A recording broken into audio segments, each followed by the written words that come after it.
सनातन धर्म की रक्षा। कभी कभी बोलने में एक बात रूढ़ हो जाती है जो विपरीत रहता है, लेकिन कहते दूसरी तरह से। जैसे हम कहते हैं कि रोज पूरब में सूरज उगता है, पश्चिम में डूबता है। यही हम सब लोग कहते हैं, दिखता भी वैसे ही है, लेकिन वास्तविकता क्या है?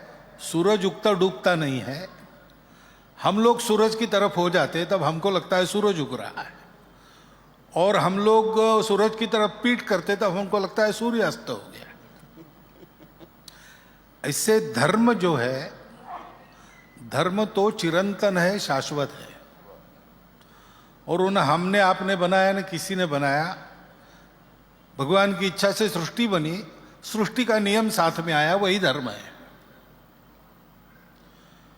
तो उसकी रक्षा करना तो वो तो सुरक्षित है। उसकी रक्षा करना यानी उसकी ओर उन्मुख होना। धर्मो रक्षति रक्षिता। जो स्वयं धर्म से चलते हैं, धर्म उनकी रक्षा करता है। तो धर्म की रक्षा कहाँ करनी है? बाहर जाकर नहीं करनी है, स्वयं के आचरण में। जो धर्म है, धर्म करना है। तो धर्म करना यानी क्या करना? तो धर्म तो जोड़ता है, और जोड़कर सबको एक साथ उन्नत करता है। धर्म को यही कहा है, धारणात् धर्म इत्याहु धर्मो धारयते प्रजा। जितना कुछ बना है, जात हुआ है, जन्म हुआ है, वो सब उसकी धारणा करना, अंग्रेजी में कहते हैं सस्टेन करना, वो धर्म करता है। और इसलिए वो जोड़ता है, बिखरने नहीं देता। तो हमको अपना जीवन भी जोड़ने वाला और लोगों में बिखराव न आने देने वाला ऐसा करना पड़ेगा। प्रारंभ स्वयं से करना पड़ेगा। मेरा शरीर, मेरा मन, मेरी बुद्धि, ये एक साथ चलते हैं कि नहीं? कई बार हम लोग बात करते हैं, बाद में फिर हो हल्ला होता है, तो हमको कहना पड़ता है नहीं, मुझे मेरे कहने का वो अर्थ नहीं था। वो अर्थ नहीं था तो कैसे कहा, क्यों कहा? तो इसका मतलब है कि विचार जो किया वो उसके साथ शब्दों का समन्वय नहीं है। तो इन तीनों को साथ में चलाना है, तो समन्वय का तत्व है आत्मा। आत्मानम रथिनम विद्धि। वो रथ का मालिक है।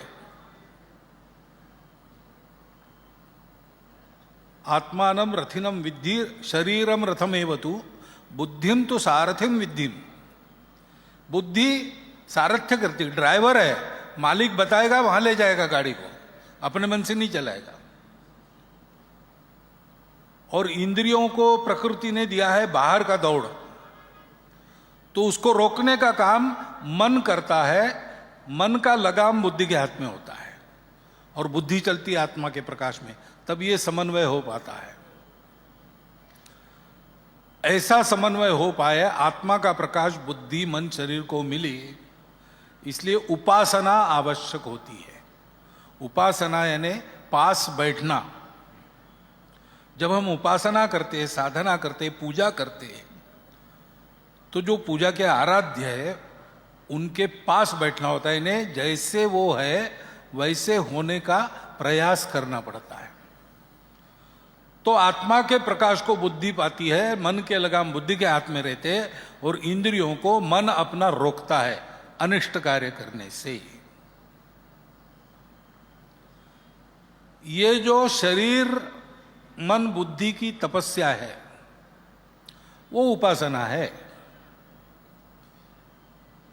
संघ में नित्य उपासना शाखा है। यहां पर अपने यहां एक विशिष्ट पूजा है, विशिष्टाद्वैत पर आधारित सनातन वैदिक परंपरा की पूजा। अपने देश की परंपरा में सर्वत्र कुछ न कुछ रोज का आचरण दिया है। तो हमारे यहां शिक्षा पत्री है, उसके भी 200 वर्ष पूरे हो गए। उसमें क्या है? आचरण की बातें दी है। सर्वसामान्य आचरण कैसे करना और अपनी विशिष्ट स्थिति में आचरण कैसे करना, क्योंकि महत्व उसका है, बोलने का नहीं है। बोलने वालों का काम नहीं होता है, करने वाला कर जाता है। 3 मित्र जंगल में फंस गए, रास्ता भूल गए, खोजने लगे, थक गए खोज खोज के। सामने एक गांव दिखा, वहां गए, कहा कि भूखे हैं, कुछ खाएंगे, बाद में रास्ता ढूंढेंगे। तो गांव वालों ने उनको थोड़ा सा दूध, थोड़ा गुड़, थोड़ी आटा दे दिया। सुखड़ी बनाई उन्होंने। सुखड़ी पूरी बनी नहीं तीनों के लिए, थोड़ी बनी, एक ही खा सकता है। अब अच्छे मित्र थे तो बांट के लेते, लेकिन ऐसे ही परिचित मित्र थे, कंपेनियंस थे। तो सोचा कि एक की भूख पूरी होनी चाहिए, इसलिए कौन खाएगा इसको? जो ठीक सपना देखेगा। अभी भूखे सोते हैं, भूखे आदमी को सपने ज्यादा पड़ते हैं। तो ये सपना जो देखेगा, अपना अपना सपना बताना, जिसका सपना सबसे अच्छा वो सुखड़ी खाएगा। सो गए। थोड़ी देर के बाद एक ने सबको जगाया, अरे भाई मुझे सबसे अच्छा सपना आया। क्या सपना आया? तो मैं सपने में उठकर चला गया जंगल के बाहर, एक शहर में पहुंच गया। वहां शहर के सारे लोग, शहर के मध्य में एक मैदान था, वहां जमा थे। मैंने पूछा लोगों को वहां क्या है? तो नए हो शहर में? हाँ नया हूं। तो हमारे शहर के राजा है, उनकी इकलौती बेटी है, उसके विवाह के लिए राजा ने हाथी के सूंड में माला दे दी है। हाथी सबको सूंघ रहा है, जिसको माला पहनाएगा वो राजा का दामाद बनेगा, आगे का राजा बनेगा।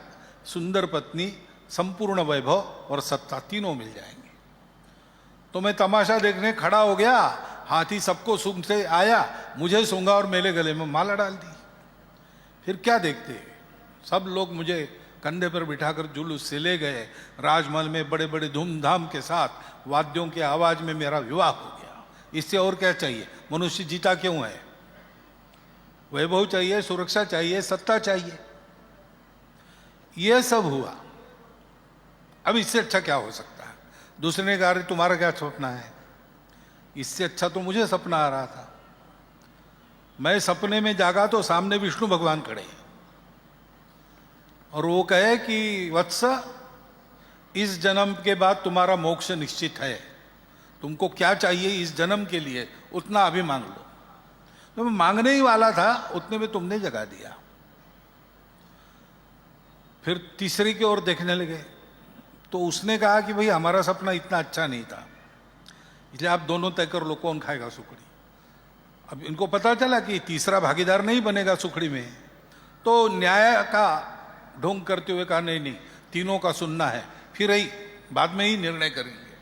तो उसने कहा ठीक है, आपने बोला इसलिए मैं बता रहा हूं, बाद में मत चिल्लाना क्यों बताया।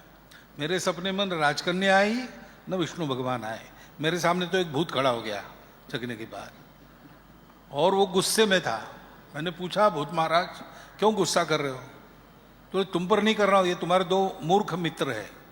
मैं इस पेड़ पे रहता हूं, इधर पैर करके सोए, अब मैं उनको खाने वाला हूं।